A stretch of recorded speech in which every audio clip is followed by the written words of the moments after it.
Muchas doctores. Hoy vamos a hablar sobre lo que son las... ¿Está compartiendo la pantalla? Sí, ¿no? Ya. Ahora se ve. Está cargando. ¿Pasa, chicos? ¿Cambia las diapositivas? Ya, ok. Bueno, entonces hoy vamos a ver un tema muy importante en cirugía, sobre todo en la parte quirúrgica, sobre la cicatrización, ¿sí? Todos, todos desde la antigüedad se ha ido investigando, se ha ido viendo el tema de la cicatrización y no es un tema nuevo, pero sí es un tema de mucha controversia, además de mucho reto, ¿no? O sea, que nos ayuda mucho, sobre todo para investigación, para mejorar el proceso de cicatrización en los diferentes tipos de heridas, y obviamente también eso tiene que ver con algunas patologías también, ¿no? Entonces, el verdadero viaje del descubrimiento no es descubrir nuevos parajes, que es lo que está pasando en la cicatrización. Se están descubriendo probablemente cosas que antiguamente funcionaban para que vaya una mejor cicatrización, ¿sí? Es mirar los ya conocidos, pero ya de diferente, con otros ojos, ¿no? Que es lo que se va, o sea, todos los conceptos, todas las terapias no se desechan, ¿sí? Sino más bien se las modifican, obviamente se las mejoran. Eso es lo que se hace en medicina, la reingeniería que se llama, ¿no? Entonces hoy vamos a ver lo que es la cicatrización de heridas. Todas las heridas o todas las cicatrices son huellas, ¿no? Un golpe, una herida, por muy pequeña que sea, muy superficial que sea, va a dejar una huella. Una cirugía, por muy laparoscópica o por muy cirugía robótica, va a dejar una cicatriz, una huella, ¿sí? Estas pueden ser tamaños pequeños o pueden ser grandes. Normalmente, del 30% hasta el año pasado era portador de la población mundial de algún tipo de cicatriz, ya sea pequeña o grande. ¿Qué significa? Que de cada 100 personas, 3 personas eran portadoras de cicatrices. ¿Qué es la cicatrización? Es un proceso que nosotros probablemente podemos pensar que es un proceso muy fácil, muy ligero, pero no, es un proceso de alta complejidad, tiene mucha complejidad, orientado a recuperar la integridad del tejido, permitiendo su regeneración y restaurando sus funciones. La cicatrización no tiene solamente que ver que la herida haya rellenado, la herida se haya afrontado, ¿no? Es bien importante la función después de la cicatrización, la función que tiene esa cicatriz en relación a no tener la cicatriz, ¿sí? Vamos a hacer un pequeño recordatorio. La piel es el órgano más grande del cuerpo humano. Tiene una superficie de 1.5 a 2 metros cuadrados, ¿sí? Entonces, el órgano que es más grande del cuerpo humano. Estamos recubiertos de piel. Normalmente va a tener 3 tipos de funciones o 3 tipos de capas funcionales. De afuera adentro tenemos lo que es la epidermis, tenemos la otra capa que es la dermis y obviamente la subdermis o lipodermis, ¿sí? Cuando nosotros hablamos de reparación, como vemos acá en esta diapositiva, aquí hay una disrupción del tejido de las capas de la piel, de epidermis, dermis y de la hipodermis, donde nosotros vamos a ver que su mayor componente van a ser los vasos sanguíneos, ¿sí? Entonces, esta herida no se va a quedar así, curemos o no curemos, sino va a ir a un proceso que se va a desencadenar ante la agresión, que es la incisión o la herida o el golpe o la cortada, y va a dar una reacción que va a llevar a que se inicie el proceso de reparación, finalmente terminando de rellenar toda esta lesión y se dé la cicatrización. En la reparación se va a cambiar estos tejidos que han sido lesionados por otro tipo de tejidos. Nunca más van a volver a tener los mismos tejidos anteriores, ¿sí? Normalmente van a ser normalmente reemplazados o reparados por tejido conectivo, que el tejido conectivo es un tejido irregular, es un tejido menos elástico que el tejido original, y obviamente es un tejido resistente que va a evitar que nuevamente la herida se vuelva o la cicatriz se vuelva a abrir, ¿sí? Una de sus mayores funciones de la piel en el organismo es la inmunidad, que es la más importante de las funciones. ¿Cuáles son las fases de la cicatrización? Una vez que ha habido el trauma, ya sea una incisión, sea una herida contuso cortante, se va a ver la disrupción del tejido, de la piel, ¿sí? Y de acuerdo al tipo de herida, también la reparación va a ser diferente. No es lo mismo una herida hecha por nosotros, una incisión quirúrgica, que es una herida limpia, ya controlada, que una herida hecha en un ambiente contaminado, o una mordedura de can, o mordedura de humano. Entonces, es totalmente diferente el tipo de agresión, de traumatismo. Entonces, la reacción también va a ser totalmente diferente, ¿sí? Esta herida, hagamos lo que hagamos, va a ir de forma automática al proceso de curación, ¿sí? Para el proceso de curación, obviamente, va a haber una cascada de procesos, ¿sí? Va a tener un proceso, va a empezar el otro y el otro y el otro, hasta terminar con la fase de cicatrización, o sea, hasta terminar todo el proceso de cicatrización. Normalmente, estas fases son el número de 5, ¿sí? Son las fases de la cicatrización. Aquí podemos ver, tenemos la herida y vamos a tener la primera respuesta, que es la respuesta vascular. ¿Qué es lo lógico? ¿Qué va a pasar en una herida? Va a haber un sangrado. ¿Y qué es lo que inmediatamente va a hacer el organismo? Va a dar una respuesta para parar el sangrado, ¿no? Y la formación del coágulo. Esa es la primera fase. La segunda fase, una vez que ya se ha controlado la hemostasia o se ha parado el sangrado, obviamente va a venir la segunda fase, que es la de la inflamación. La tercera fase, la fase llamada proliferativa o de granulación, va prácticamente, aquí va a tener como dos etapas, en la cual primera se va a formar tejido para rellenar lo que es la capa, la dermis. Y la otra fase, que es la de epitelización, que está dentro de la proliferativa, que va a ser la reparación de la epidermis. Y por último, ya todas estas capas reparadas, no hay sangrado, va a venir la última fase, que es la remodelación, que todos los tejidos que han venido a reemplazar, todos los tejidos que han sido disrumpidos, obviamente se van a empezar a remodelar, como a acomodar para formar tejido cicatrizal, ¿no? Entonces, con esos pequeños dibujos vamos a ver la primera respuesta, la vascular o coagulación de la sangre. Ven acá, la piel, ha habido una disrupción de la piel, de lo que es la epidermis, la dermis, y por último la hipodermis, que sabemos que ahí hay elementos vasculares y obviamente va a haber el sangrado.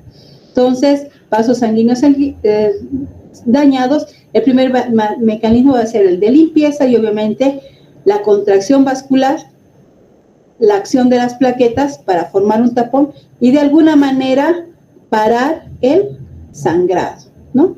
Ahí ya se va a dar la formación del coágulo, va a haber la vasoconstricción para detener el sangrado y por último la acción de las plaquetas que van a formar el tapón y la acción de la fibrina para formar el coágulo, ¿no? Entonces aquí ya tenemos una disrupción de la herida, ya la herida ya se ha controlado la parte vascular y obviamente vamos a pasar a la segunda parte. En esta, ¿qué mecanismos tenemos en esta primera fase?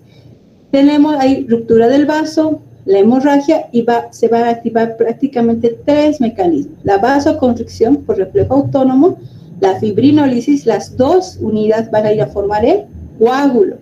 Y el coágulo, junto con la ayuda de la fibrina, la fibronectina, la tromboplastina, obviamente van a producir un edema perilesional, pero además ya a este nivel van a parar el sangrado.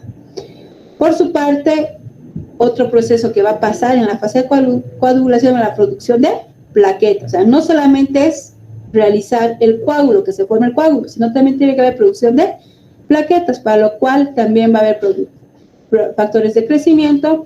Estas van a ir a actuar sobre la cascada de la cicatrización y obviamente va a ir con la convicción o con el resultado de parar el sangrado, ¿no? En la producción de plaquetas va a haber formación de serotoninas, de abrinas vasodilatadoras, y se va a dar la vasodilatación, ¿no? Entonces, todos estos procesos van a pasar en la primera fase y obviamente vamos a entrar inmediatamente cuando ya haya el edema perilesional, ya haya una vasodilatación, va a pasarse a la segunda fase, que es la fase de la inflamación.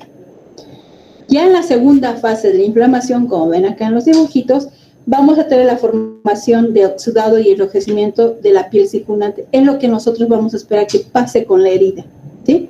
La primera parte, cuando macroscópicamente nosotros veíamos cuando estábamos frente a la primera fase de herida sangrante.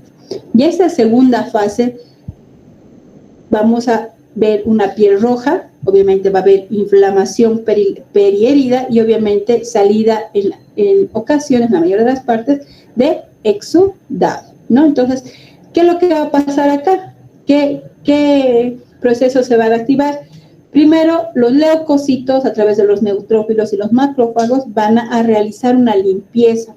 Lo primero que se ha hecho es parar el sangrado, ¿sí? Luego hay que hacer una limpieza, ya, obviamente, de microorganismos y los detritus, ¿para qué? Para dar paso a la tercera fase, que va a ser la de proliferación, y para ayudar que ese tejido esté en condiciones para que pueda ser regenerado de forma adecuada. Otro actor en la parte de la inflamación son las plaquetas y las células inflamatorias que liberan mediadores.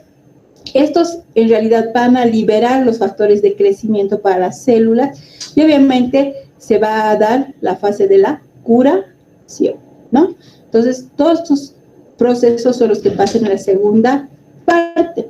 Aquí ya estamos frente a una vasodilatación, va a haber un edema perilesional, en este momento, en la segunda fase, se va a estimular lo que es la cascada del complemento, va a haber la formación de complementos, liberación de la histamina. La histamina va a atraer los neutrófilos, no nos olvidemos que los neutrófilos es una parte una parte celular de la sangre que ayuda a la remoción o a la defensa contra los microorganismos, y obviamente lo que hace es fagocitosis, ¿no? Mediante la fagocitosis va a hacer una limpieza de la zona de microorganismos y va a prevenir la infección. Y ya una vez que ya se ha dado la función, la activación de los neutrófilos, vamos a pasar a la inflamación tardía, que es la segunda parte en la segunda fase.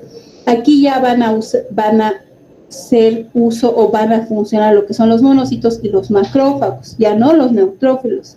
Aquí ya además se van a empezar a unir los queratocitos, los fibroblastos y las células endoteliales y los linfocitos, con el afán de que obviamente se va a entrar a la tercera fase, que es el inicio de la fase proliferativa. Aquí ya el mismo organismo va a empezar a formar tejido de neoformación para poder llenar el espacio de la herida, ¿no?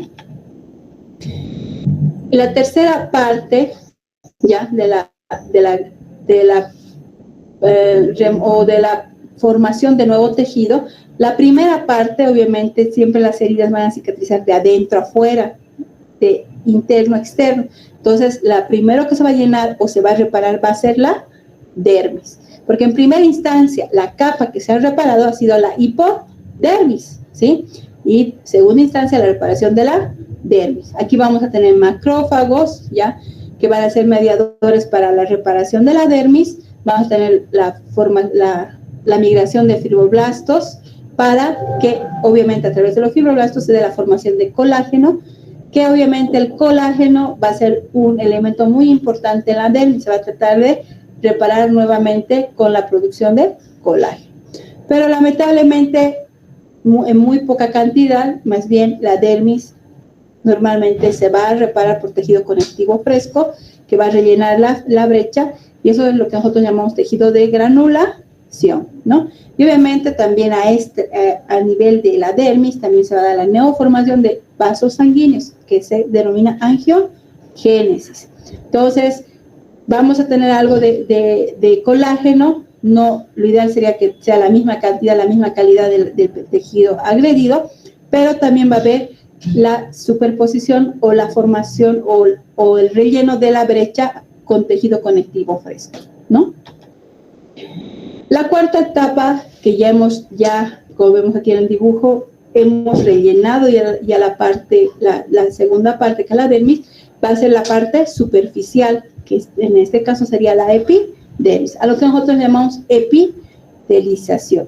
Normalmente nosotros, ¿cómo vamos a ver la herida cuando estemos frente a este proceso o a esta fase? Vamos a ver una piel, prácticamente la dermis, se va a ver un tejido blanquecino, obviamente con algunas motas rojas, medio rojizas, las cuales van a hacer el crecimiento o la epitelización de la nueva epidermis, ¿sí?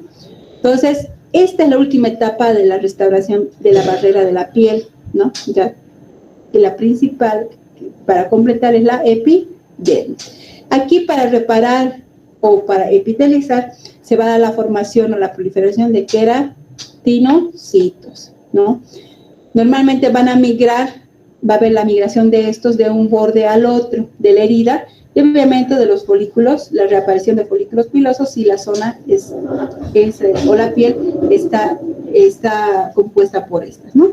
Y de esa manera obviamente se va a cerrar la herida. El tejido a este nivel, como ustedes pueden ver, han sido reparados, pero no han sido reparados como tejidos igual que los que han sido agredidos. Son tejidos que reemplazan, ¿no? Ya una vez que se ha epitelizado, va a haber la quinta fase, que es el remodelado del tejido cicatrizado. Aquí ya tenemos una herida que vamos a ver cicatrizada, roja, ¿no? O sea, vemos que está epitelizada, no va a ser del mismo color de la piel circundante, sino va a ser un poco más rojiza en relación a la piel circundante que está sana, ¿no? O que no ha sido lesionado. El tejido recién formado nunca va a ser igual que el original, ¿no? O sea, nunca va a volver a tener ese mismo componente, la misma flexibilidad que el original. Normalmente va a afectar a la epidermis, ¿ya? Va a haber una regeneración, va a haber, cuando no hay cicatrización, lamentablemente tenemos que ir a otro proceso, que es de epitelizar la zona y obviamente hacer uso de otro tipo de medidas para poder epitelizar el tejido, ¿sí? El problema es en la epidermis. La epidermis nunca va a volver a ser igual, aún regenerándose de la manera adecuada. Mientras la dermis no tiene mucho problema, en la dermis sí va a haber la cicatriz, pero va a suceder una reparación casi normal. Como hemos visto en la fase del relleno de la dermis, también se va a formar uno de sus principales componentes, que es el colágeno, ¿no? No en la cantidad adecuada, pero también se forma. Los trastornos de la curación de la herida pueden propiciar una formación cicatrizal insuficiente o excesiva. Como vemos aquí en el dibujo, miren, la remodelación es como hacer una cerca, ¿no? Entonces, puede haber una cerca, la adecuada de distancia a distancia, como vemos en la figura B, ¿no? Distancia, altura, todo normal, que obviamente eso va a dejar una cicatriz plana, una cicatriz a veces casi innotable, ¿no? En el caso del CER, puede haber que en un tramo esa uniformidad, tanto en distancias, en tamaño del cerco o del empilamiento de lo que son las células cicatrizadas, en un momento se desordenen, no lo hagan en forma DX, y obviamente esto va a causar que no haya una uniformidad, ¿no? Entonces aquí viene lo que son las cicatrices, pueden ser algunas cicatrices que no lleguen a cerrar en esta zona donde está el desbordamiento, o cierren de forma irregular en relación a los extremos, ¿no? Otras donde sí hay una especie en la figura D, que sí hay una formación adecuada, pero después hay un espacio prácticamente donde no se ha formado de forma adecuada y haya menos cantidad de partes que vayan a cerrar la brecha, ¿no? Entonces aquí ante esto estaríamos ante una herida o una cicatriz en la cual hay una parte que no ha terminado de cerrar, ¿no? Y la E, que para nosotros sería una cicatriz hipertrófica, una cicatriz queloide. Tenemos un buen orden, ¿no? Una uniformidad, y tenemos en la parte central, además de tener demasiadas cercas o células, también tenemos las células que están totalmente desordenadas, aglomeradas, y obviamente van a dar un aspecto de una cicatriz, la cual está aumentada lo que es en volumen y también en longitud, ¿sí? Que lo que no pasa con la P, sí es una cicatriz normal, pero obviamente está solo aumentada en un segmento en relación a volumen, pero no en longitud, que lo que pasa en la E, que sería un esquema de cómo se forma una cicatriz queloide. Aquí en este cuadro tenemos de cuándo a cuándo, hasta cuándo nosotros tendríamos que esperar que haya una cicatrización normal, ¿no? Tenemos en la línea horizontal 2 meses, 6 meses y 12 meses, ¿no? Normalmente hasta los 6 meses se tiene que dar o tiene que iniciarse la meseta y terminar ahí lo que es la cicatrización normal, ¿no? Entonces ve, hay una meseta que sube hasta los 2 meses, se mantiene un poco más, o una línea que sube hasta los 2 meses en ascenso, la meseta que se mantiene hasta los 3 meses y medio, 4, y empieza a bajar, que aquí ya se da la etapa de la remodelación, y obviamente culmina en los 6 meses. Cuando tenemos una cicatriz hipertrófica, vemos esta línea, también tenemos hasta los 2 meses, pero esta línea sigue, sube hasta los 6 meses en picada, y obviamente luego va a tener una meseta muy corta hasta los 4 meses, y esta mantiene una meseta muy, muy corta y empieza a bajar y prácticamente termina hasta los 12 o 13 meses, ¿sí? Y las cicatrices queloides constantemente va a estar en aumento, ¿sí? En relación al volumen de la cicatrización, o sea, al grosor, lo que es el volumen de la cicatrización, constantemente hasta los 12 meses y por mucho tiempo más en ascenso, ¿sí? Entonces, más o menos, la cicatrización se debería dar hasta los 21 días, estamos a 3 semanas, que tendría que ser el término como promedio de que debería darse como término promedio una cicatrización, ¿no? Pero hemos visto que en total termina a los 6 meses el proceso de cicatrización. ¿Cuáles son las complicaciones de la cicatrización? Y esto también va a ser sui generis y propio de cada persona, ¿sí?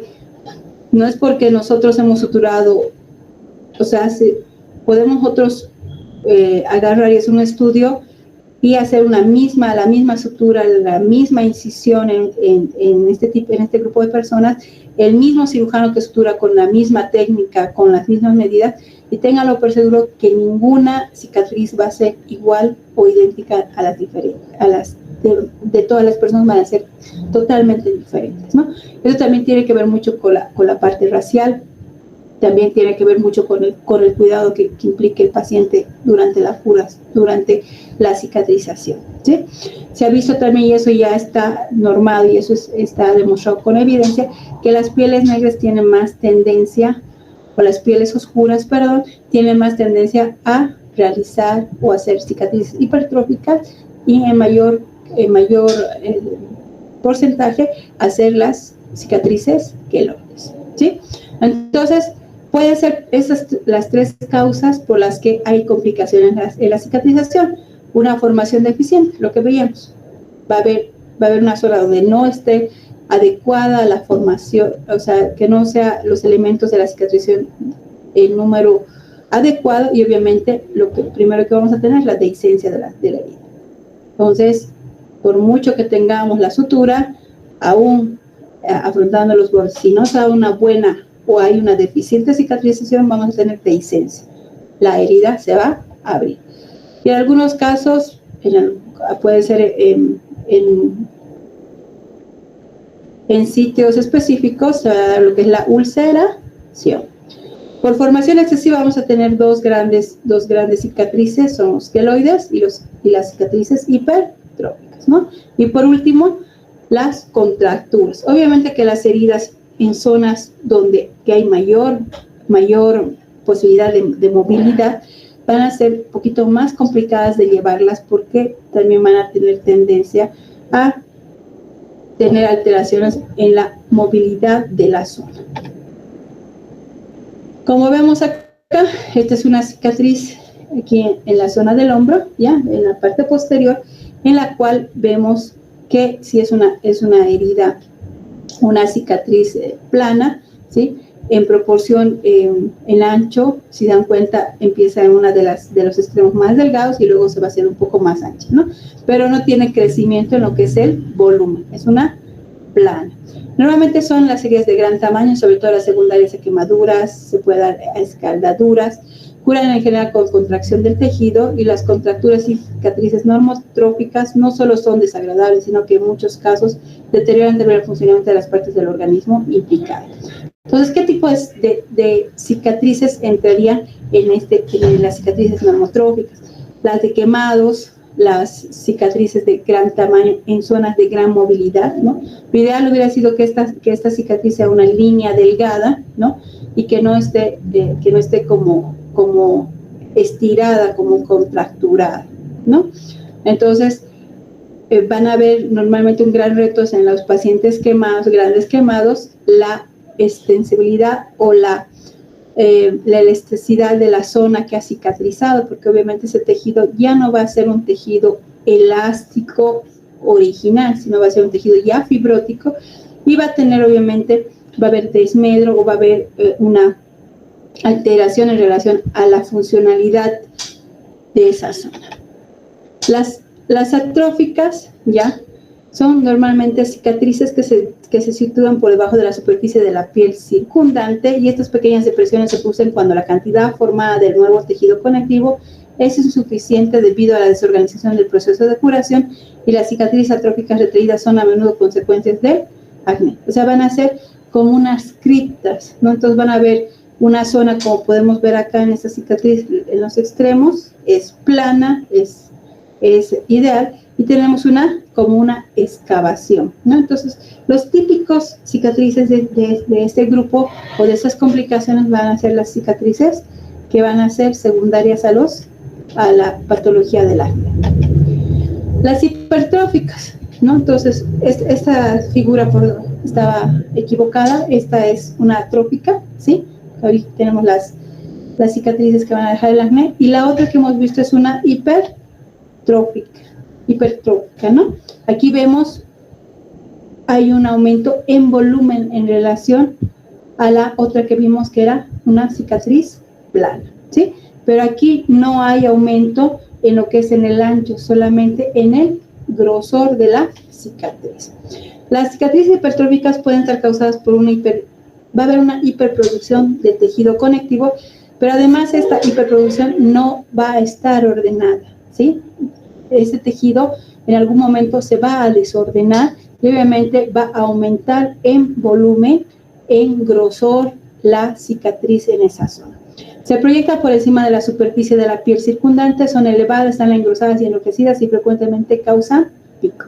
Las cicatrices hipertróficas aparecen en general cuando la herida es sometida a grandes fuerzas de tracción durante la curación, movimientos constantes. Por eso es bien importante cuando hay heridas muy grandes, cicatrices muy grandes, la inmovilización de las zonas que tienen mucha inmovilidad, pero mucha movilidad, ¿sí? Y las cicatrices queloides, aquí pueden ver, hay un aumento, ¿sí?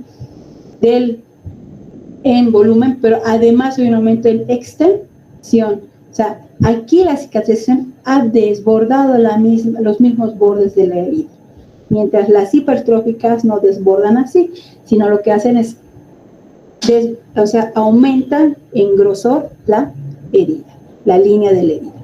Los queloides son proliferaciones muy engrosadas y protuberantes de tejido cicatrizante, cuya causa reside también en una hiperproducción de tejido conectivo, dado que los queloides presentan una tendencia a expandirse de forma similar a una pinza de cangrejo hacia el tejido sano circundante. O sea, aquí va a haber invasión de la cicatriz hacia el tejido, que es lo que no pasa en el hipertrófico, ¿sí? Su tamaño normalmente es en general más extenso y son más protuberantes que las cicatrices hipertróficas. Esto se acompaña a menudo de prurito o ardor intenso y sensibilidad especial al contacto. La disposición a las cicatrices queloides suelen ser genéticos y afectan a un número cada vez mayor de mujeres jóvenes y obviamente de pieles oscuras, ¿sí? Aquí es importante también conocer los tipos de cicatrización, tipos de intención de cicatrización, que van a ser de 4, ¿sí? El primero, como ven acá, esta es una cicatriz, una lineal, es plana, sigue un orden, ¿ya?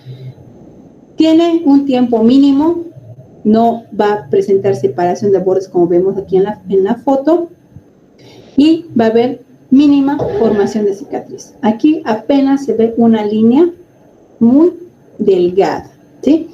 Entonces, normalmente, la de primera intención, tenemos aquí la afectación de las 3 capas y tenemos una sutura por planos, ¿ya? Primero vamos a cerrar la capa más interna para evitar que haya este espacio, ¿ya? Que se cierre este espacio real en la hipodermis o a nivel de la subdermis o la dermis, y luego hacemos los puntos a nivel de lo que es la epidermis para afrontar los bordes de la piel, de la epidermis.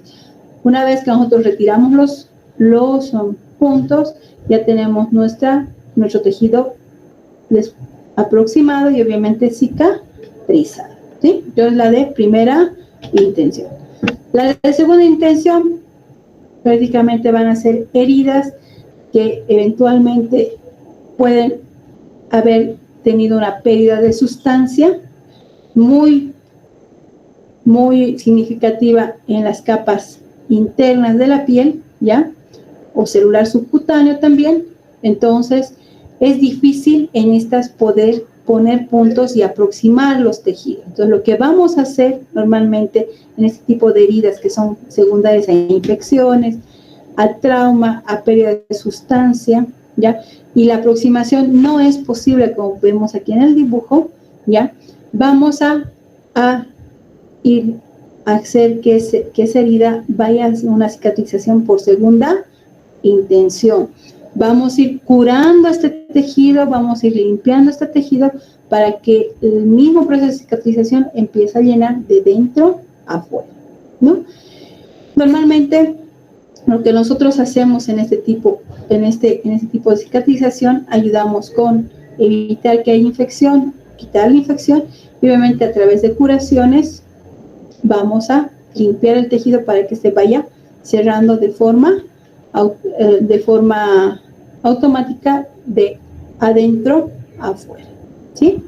Normalmente estas heridas el proceso de cicatrización va a ser mucho más lento, ¿ya? Y normalmente van a dejar cicatrices retraídas, antiestéticas. Como ven acá, ya no va a haber la continuidad, ¿no?, de lo que es la epidermis y la dermis, sino estas más bien van a tener la tendencia de invaginarse, y obviamente de esto va a hacer que haya una cicatriz antiestética, como vemos, ¿no? Entonces, en la fotografía vemos el primer momento antes de las curaciones, durante las curaciones, y cómo terminó la cicatrización. Vean unas zonas, unas invaginadas y las otras que están elevadas, ¿no?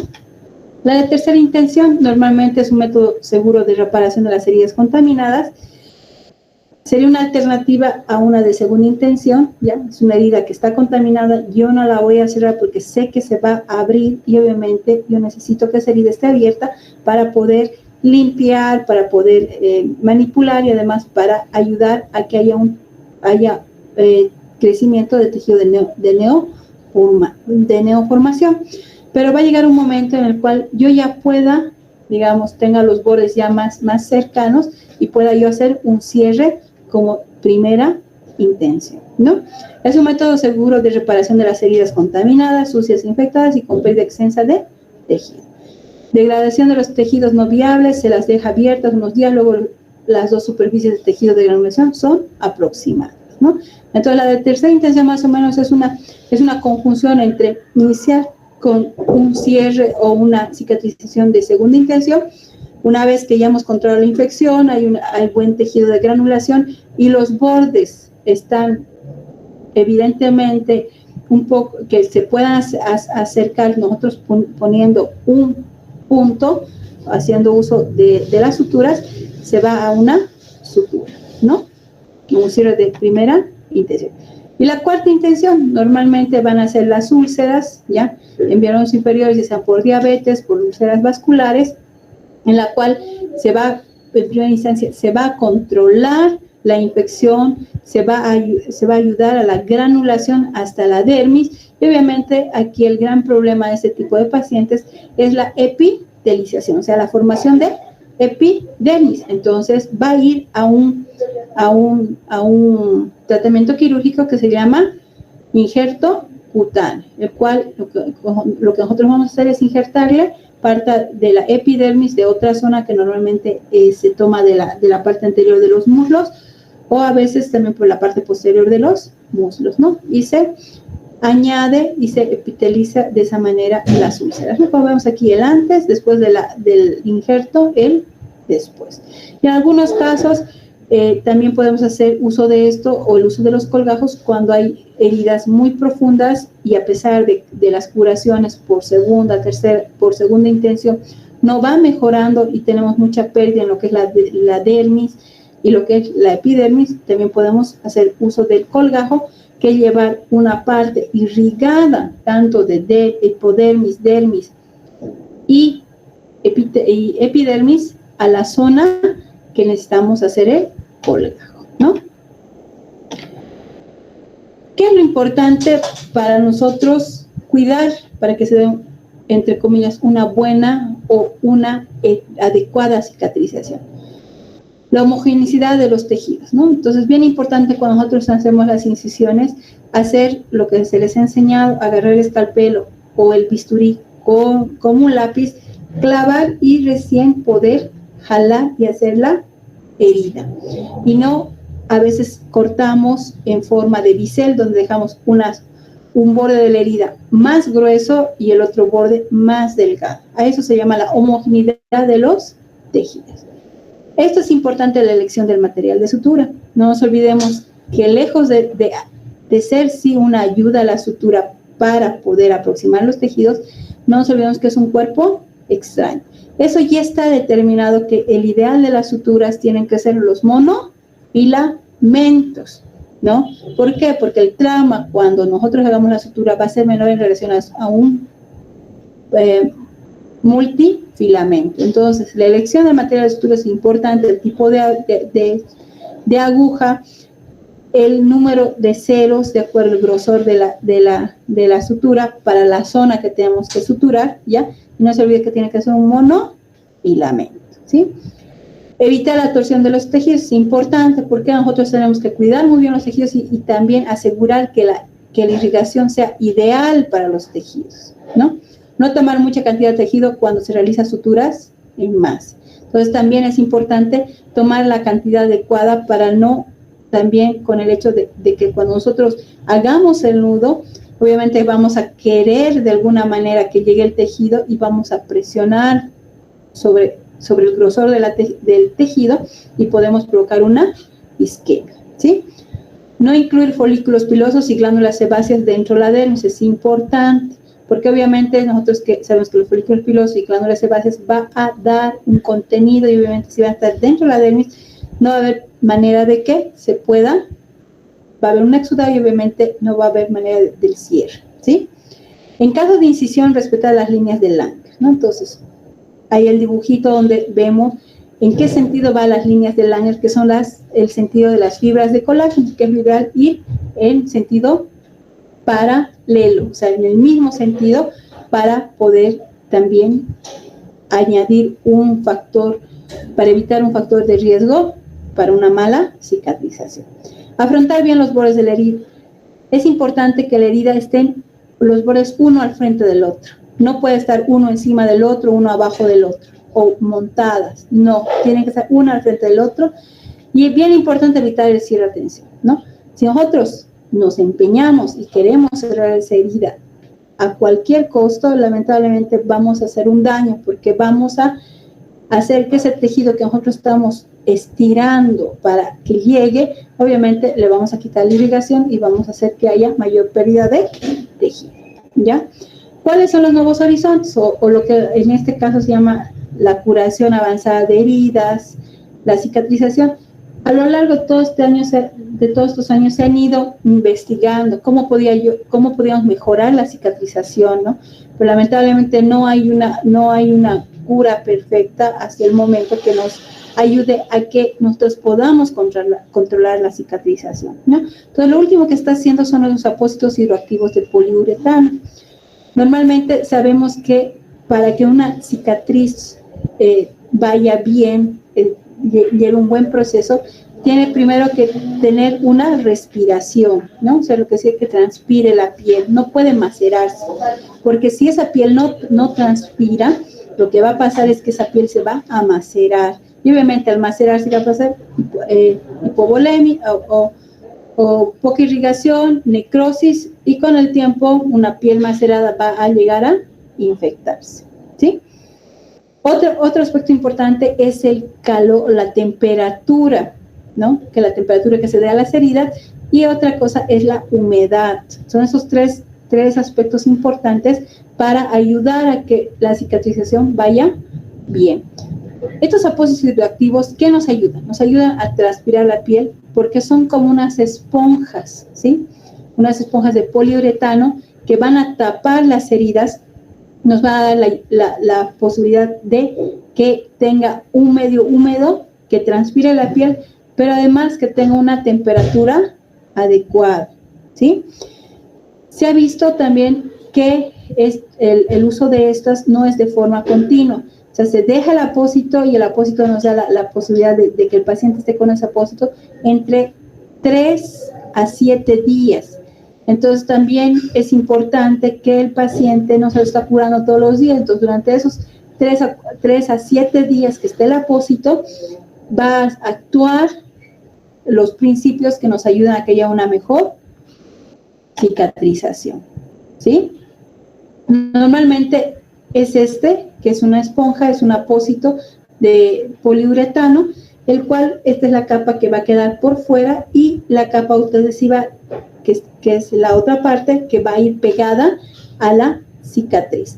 Estas también llevan medicación, la parte que va pegada, y algunas que llevan las sustancias que ayudan a controlar un poco la infección y ayuda a promover la cicatrización, ¿sí? Que son a base de sales de plata, y nos ayuda a cumplir con los 3 principios, ¿sí? Entonces, además, el aumento de la temperatura y la presión se ha visto con el tiempo que puede acelerar el proceso de remodelación. O sea, en el proceso de remodelación, ayudar a que se pueda controlar de alguna manera y reducir la cicatriz, ¿sí? Entonces, es algo que se está ya usando hace unos 5 o 6 años y que nos están reportando buenos resultados, ¿no? Tenemos este artículo de 2001 que ya en esa época ya se empezó a usar, donde hablaban de la alteración de las cicatrices hipertróficas inducidas por apósitos autoadhesivos hidroactivos de poliuretano, ¿no? En comparación entre todos los días curar o cada 24 a 48 horas, ¿no? Es un estudio, un ECA, es un estudio aleatorizado doble ciego, ¿ya? Normalmente se ha visto que se ha modificado en pro de las cicatrices, o sea, en pro de la cicatrización, todas las cicatrices hipertróficas, que obviamente han tenido mayor repercusión o menos volumen en relación a los que no usaban en las esponjas, ¿no? Este otro estudio también se ha visto de los efectos de los 4 tratamientos variantes en el estado funcional y cosmético de las cicatrices maduras, ¿ya? Y han llegado a una conclusión donde dice, se tiene que usar el apósito hidroactivo de polietileno, pero se tiene que comprimir además, ¿no? Entonces, además de darnos los 3 factores que nosotros cuidamos para la cicatrización, la compresión se ha visto a lo largo de este tiempo que también es importante para poder evitar de alguna manera o disminuir la formación de cicatrices hipertróficas. También además se ha usado en esa época apósitos de silicona. Ustedes que actualmente van a ver que también se hacen unos apósitos, unas láminas de silicona que se ponen a las heridas para también de tipo compresivo, también para evitar o para disminuir un poco la formación de cicatrices hipertróficas, ¿no? Entonces, en este grupo, en este estudio, se hizo las 4 terapias, los 4 grupos, usando las diferentes terapias, y el que dio mejor resultado en relación a la calidad de cicatriz fue la compresión con apósito hidroactivo de poliuretano, ¿no? Entonces, tenemos en nuestro medio esta línea que es la línea Brown, que se llama Asquina, en la cual nosotros tenemos esta solución enzimática, que es un debridante enzimático que se llama Prontosan, que lo que hace es se deja la sustancia dentro de la herida y esta hace una debridación enzimática sin necesidad de hacer una debridación mecánica, como lo que nosotros hacemos, ya sea con pinza, la remoción con pinza de los detritus, o la remoción a través de frotar el tejido o de quitar el tejido necrótico, ¿no? Entonces, eso también es algo revolucionario. Ni tanto el 2001 empezó, y obviamente es muy importante también porque se puede dejar este debridante enzimático encima de la esponja y obviamente sigue actuando durante las 48 hasta la semana esta sustancia, ¿no? Entonces aquí tenemos toda la línea, como les decía, ven aquí un apósito amarillo que es la esponja, pero contiene sales de plata que obviamente son las que se quedan dentro de la herida o en relación a la herida y ayuda a controlar la infección y también a promover la cicatrización. También se ha revolucionado mucho en cómo cuidar las heridas, que también tiene que ver con la plastificación de algunos tipos de heridas para también cuidarlas, ¿no? Entonces también tenemos plastificantes de las heridas o también de la piel, ¿no? Luego también desde hace mucho tiempo en la actualidad se empezó a usar lo que era el azúcar y la miel, sobre todo la miel por sus activos de antiinflamatorios, componente antiinflamatorio y antiinfeccioso, ¿no? Y actualmente en nuestro medio tenemos estos parches que es de propóleo al 2%, los cuales actúan también, se hace la curación, se hace la debridación y se deja el parche sobre la herida y se cubre con una gasa y un vendaje para que en 48 a 72 horas nuevamente sea removido y en ese tiempo el propóleo ayuda y actúa sobre la herida como antiinfeccioso y como antiinflamatorio, ¿no? Aquí otro sistema, el sistema BAC, una espiral vacío, tenemos la esponja que nosotros hemos dejado de poliuretano, tenemos una herida con pérdida de sustancia importante, ¿ya? Pero además acá tenemos una compresión y tenemos una aspiración continua, entonces una herida infectada que a través de la esponja, por aspiración continua, como ven acá, se va a ir aspirando todos el exudado, ¿ya? Y la esponja nos va a ayudar a que tenga las condiciones esa herida de que pueda cicatrizar y de alguna manera controlarse también la infección, ¿no? Tenemos el uso también de corticoides para la prevención o cuando ya hay las cicatrices hipertróficas, de otras sustancias esclerosantes, el uso de láser sobre estas heridas, sobre las células que van a actuar pro-antiinflamatorios, ¿no? Y lo último, hace unos 2 años, es la epidermólisis bullosa juntural, ¿ya? Esto es un ensayo que se hizo en Italia por el investigador Michel De Luca, un italiano con el grupo de investigación, en los cuales lo que hacen es, hacen una mutación, ¿ya? En las células de la piel de los pacientes. Esto se usa mucho o se ha investigado y se ha usado en pacientes quemados, en grandes quemados. Lo que hacen es, toman un pedazo de piel del paciente, de piel sana, las células, y las mutan. O sea, eso se hace en el laboratorio, se producen mutaciones en el código genético que crea la proteína laminilla 332 y que es la que une las capas de la piel. Y lo que hacen, después de que se ha mutado esta piel, ya esta piel genéticamente se ha modificado, van a ser cultivadas así como unas láminas cuadradas, y estas pieles cultivadas obviamente van a ser injertadas a las zonas donde necesitan piel, y se ha visto que va muy bien en un seguimiento en el estudio que presentó Michelle De Luca. A los 21 meses del trasplante o del injerto de piel, se ha visto que ya no ha vuelto a presentar lesiones el paciente, y esto es, digamos, es un aliciente a de que probablemente estemos cerca de poder modificar de alguna manera o controlar lo que es la cicatrización, ¿no? Entonces, ¿alguna pregunta atenta a lo que ustedes, la duda que tengan?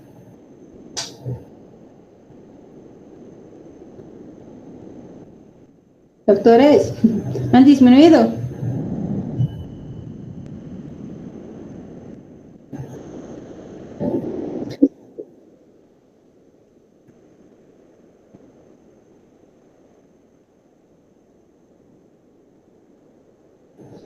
Las personas que tienen, para empezar, las mujeres, ¿no? 2, personas que tienen, sean mujeres o hombres, que tengan raciales, que tengan tez oscura, ¿no? Esas son las personas más propensas a formar queloides, ¿no? Y que la cicatriz, o que la herida sea en un lugar de mucha movilidad, ¿no? Entonces, lo que es miembros superiores, miembros inferiores, esas son las características, ¿no? Eso es genético. La formación de queloides, lamentablemente, es genético.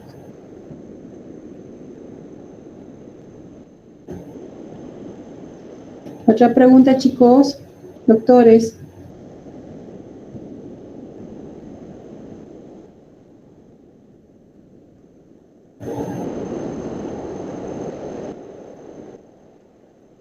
Chicos, ¿nada?